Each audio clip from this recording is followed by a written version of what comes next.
Good evening. Good evening. Sometimes being in a society where you are used to watch Hollywood movies, your brain tends to consider everything as if it was Hollywood movie. But this is not Hollywood. These are real people. These true stories. These people exist in Rwanda. If you visit, you will meet them. That's the story. The lady who was crying, she was not trying to pretend. She was just going through her own journey and process. I just want to remind you that, because sometimes it's like, okay, maybe this is just made up movie.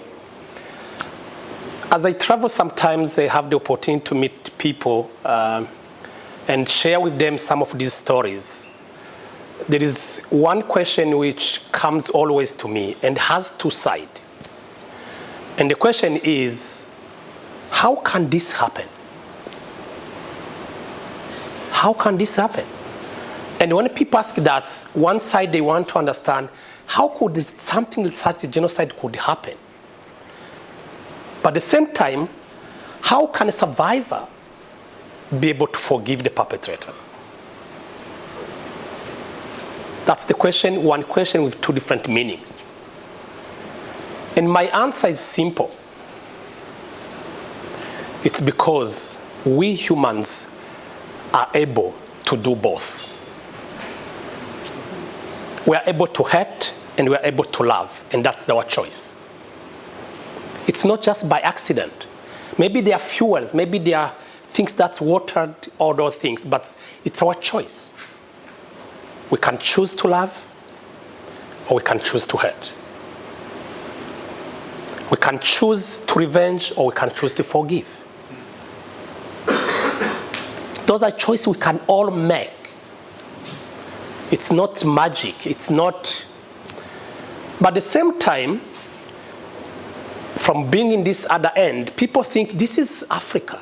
You know, through your media, you've seen, you've watched, you've heard so much about Africa, and most of that, it's all coming from evil. It's like violence, like, war and all that, diseases. And sometimes people think, this can only happen in Africa.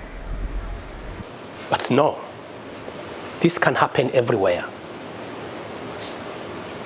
This can happen anywhere. And it has actually happened in different places. Because we are all humans and we have so much in common. I think the video have shared really much about what we do in Rwanda with CARSA. And I really want to appreciate tonight Withon College and Hunger for a number of years we've been partnering. And Professor Park, who just visited last year, and then for he had like 2 days visiting one of the students, and then we talked briefly. I shared with him the vision of, this is not true, this is just a vision. This is the architectural design of what we want to do. And Johnny helped just to design the first content which will be exposed in this center when it's built. That's what you visit. Because over 10 years, we've been working with genocide survivors and perpetrators, and we've seen and experienced powerful stories of transformation. Truly transformative stories of survivors being able to forgive perpetrators. The very same people have murdered their family members, husband, children, wife. And as we keep working with these people and receiving their powerful stories, we thought, hey, wait a moment. These people will not live forever. One time they will die, they will pass. But how, when they go with these stories, we want to be able to talk and share their stories if nothing's there? That's how we start thinking, what can we do? We need to record these stories. So when I shared with Johnny, when he was in Rwanda last year, about this, and he was like, yeah, maybe we can, it was my first time actually to meet him, and then he was explaining how he's coming from the communication department, his film, whatever, I don't know. And I say, can you work? And then say, yeah, let's think about it. And when he came back, we discussed, we talked, and he wanted to come. And then when he came back this last summer, he did what you've seen or you will visit. It's like incredible, amazing. I was telling him, That's exactly what I want to have in Rwanda, so that future generations, Rwandans, young people we born, grandchildren from these survivor perpetrators, they will only not learn from the genocide, they will also be able to learn from the courageous people who were able to forgive one another. And I believe the world needs this. Because sometimes we have, for those who have been in Rwanda, who will visit Rwanda, we have so many genocide memorials, and those will be there forever. But we don't have yet any reconciliation center or museum or whatever. That's why we have this dream. And so, what you will see or you have seen here in the gallery, it's just a test. It's just very brief, description of what we want to have, because we have so many stories. We have so many stories. And I think, being in a Christian college, I would courageously say, when we learn about forgiveness through the Bible and we hear what God did, sometimes it's something far away from us. We cannot connect with that. We read, we know, but when it comes to application, it's like, no way. This morning, I spoke to one of the classes here, and I shared them just 2 or 3 things, our lessons that I've been learning through this journey. There are many. And I told them one of them is, as a Christian, I was blessed to truly experience what forgiveness means in a very practical way. Some of these people don't know how to read and write, but you can see the transformation, the benefits, and the changes happening when someone is able to forgive. It's create freedom. And the definition that I've learned of forgiveness, it's losing twice, but you benefit more than that. You lose twice.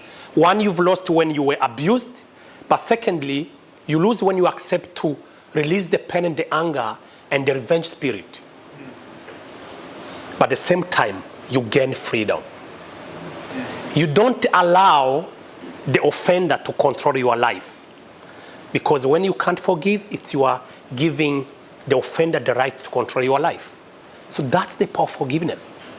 And so, being part of this ministry, I've seen how this is real and practical. It's not just theological principle hanging in the air. It's real, and we all need it. Because we are humans. Secondly, I learned that God, He's not in the 4 walls. Because being a Christian back home, we know and we knew, we've heard that the 4 walls building called the church, it's the house of God. And we thought, okay, let's go meet God there. Until I saw God making miracles in the rural areas where there's no church buildings, and miracles will take place where the perpetrator will humble himself, truly telling the truth, confessing, asking for forgiveness, and the victim, the survivor, will forgive. God, thank you. Now I know you are real, you are everywhere. And finally, if this can happen in Rwanda, it can happen with each one of you. Don't pretend. Don't just live as Pharisees. Pharisees, they know how to hide and just pretend that everything's all right. But deep inside, hey, how are you? I'm doing well, thank you. Are you doing well? Really? Or you are just pretending? Let's trust that God, who can make this happen in Rwanda, can make this happen with you, with anyone, with anywhere. It doesn't matter the context or whatever, but we all need it. That's why we say there in the song, we all need it. We all need that. And so I will invite you, as you visit and read some of the stories and watch those video portraits, that's as you sit, keep reflecting and thinking about your own life. Because God is the same God. He loves us all. He wishes and wants to see us live freely. That's why He gave Jesus to be a modern example for us to believe that is happening. And it's now happening. It's no longer just that theological concept hard to even think about. It's real. So learn, reflect, pray, and ask God to reveal to you what you need to do. Thank you very much, and God bless you.